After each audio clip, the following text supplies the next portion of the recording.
चलिए आपको सीधे लाइव ले चलते हैं बीजेपी ऑफिस, जहां पर अरुण चतुर्वेदी क्या कुछ कह रहे हैं, आगे सुनते हैं। कि राजस्थान का गृह मंत्री, राजस्थान का मुख्यमंत्री आज पूरी तरह से निष्क्रिय नहीं कहूँगा, बल्कि मैं कह सकता हूं कि अक्षम है पूरी तरह से। शायद मैं इससे ज़्यादा कड़ा नहीं बोल सकता। और केवल इसके लिए हम कारण दें कि इस कोटली की घटना के लिए इस पूरे 4.5 साल के परिवेश में हम जाएंगे तो ध्यान में आएगा कई कांग्रेस के नेताओं के बेटों ने, परिवार के लोगों ने महिलाओं के साथ दुष्कर्म के काम किए, चाहे वो जाहिदा खान जो राजस्थान सरकार में मंत्री हैं उनके पति का विषय होगा। मुकदमे दर्ज नहीं होते, जब कोर्ट से कार्रवाई होने का जाता है तब मुकदमे दर्ज होते हैं। जौहरी मीणा का, जौहरी लाल जी के बेटे का विषय होगा, उसमें भी कोर्ट के जब आदेश निकला तब मुकदमा दर्ज हुआ। और अभी हाल में बाबूलाल जी के भतीजे के इस तरह की घटना हुई और उसके ऊपर भी लगातार लीपापोती करने का काम होती है।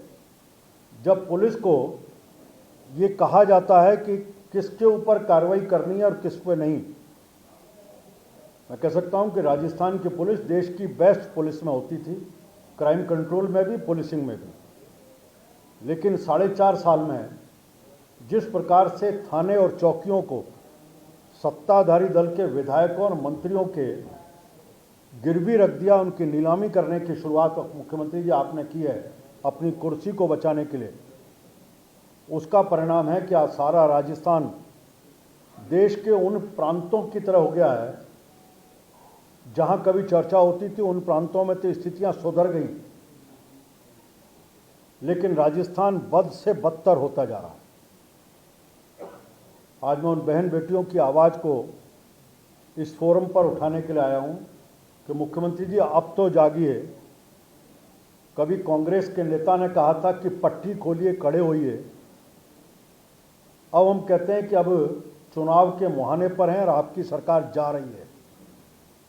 जाते जाते भी कोई संदेश देकर के कार्रवाई करें, ऐसा हम सबका मानना है। उस संदेश को लेकर के आए। पिछले दिनों रिपोर्ट बहुत छपी,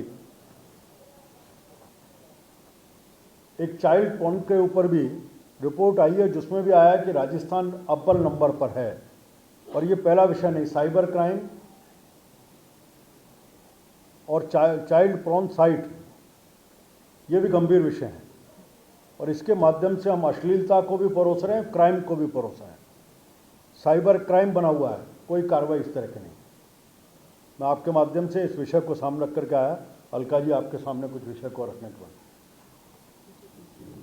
वो थे ना कोडलेस है ना,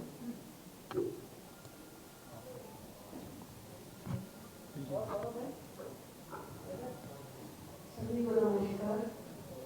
आदरणीय अरुण चतुर्वेदी जी, मीडिया प्रमुख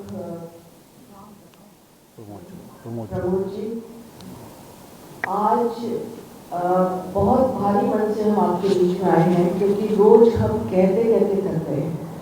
रोज जब सुबह अखबार खोलते हैं तो दिल में एक डर रहता है कि फिर कहीं कुछ ना हुआ हो। और ये रोज की कहानी एक तरह से यहाँ बन चुकी है, क्योंकि शासन और प्रशासन आंखें मूंदे बैठा हुआ है। हम कह के थक गए हैं। एनसीआरबी के रिकॉर्ड्स जब हम बताते हैं, आप लोगों को भी, आप सब चौथे स्तंभ के लोग हैं, जागरूक लोग हैं, हम बार बार उसको बताते हैं तो मुख्यमंत्री जी ट्वीट करते हैं कि नहीं यहाँ बेहतर है, दूसरे राज्यों में खराब है। वो गृह मंत्री भी हैं, वो अपनी जिम्मेदारी से भाग नहीं सकते हैं। और महिला अपराध राजस्थान में सर्वोपरि होना, 2018 के बाद 46% का इजाफा महिला अपराध में होना, और रेप और उत्पीड़न के 45,000 से ज्यादा मामले दर्ज होना। अभी आदरणीय अरुण जी बता रहे थे चाइल्ड अब्यूज के बारे में। मुख्यमंत्री जी कहते हैं कि मैंने मुकदमे दर्ज कराने चालू कर दिए, इसलिए मामले सामने आते हैं। चाइल्ड अब्यूज के पिछले 3 सालों में 2911 शिकायतें दी गई, 2 FIR दर्ज हुई।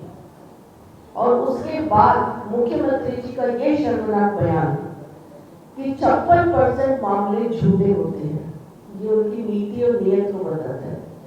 बार बार हम आपको बताते हैं कि मंत्री सदन के पटल पर बलात्कार को मर्दानगी बताते हैं, राजस्थान के वीरों का अपमान करते हैं, लेकिन कोई खंडन नहीं, कोई बात नहीं है। इनके मंत्री पुत्रों पर बार बार आरोप लगते हैं। आपने थाना राज्य की घटना हो, अलवर की मूक बालिका की घटना हो या करौली की घटना, जिससे दिल दहल गया था कि एक दलित बच्ची को अनाचार करके, दुराचार करके उस पर तेजाब डालकर कुएं में फेंक दिया गया। भरतपुर के कामा में जो फ्यूनरल का स्थल होता है, वहां बलात्कार करके एक बच्ची को धर्म परिवर्तन करने के लिए मजबूर किया गया। और अभी 4 दिन पहले भीलवाड़ा में बॉटल में यूरिन डाल दिया जाता है, लेकिन शासन और प्रशासन कार्रवाई के नाम पर एक बिग जीरो होता है। और अब तो हद हो गई है। एक तंदूर कांड हमने देखा था जो इतिहास के पन्नों पर दर्ज है दिल्ली का, और दूसरा तंदूर कांड हमारे वीरों की धरती पर हो जाएगा। हमारी एक बच्ची को, जो छोटी बच्ची है, उसको जिंदा जला दिया जाएगा भट्टी के अंदर। ये राजस्थान को कभी मंजूर नहीं है।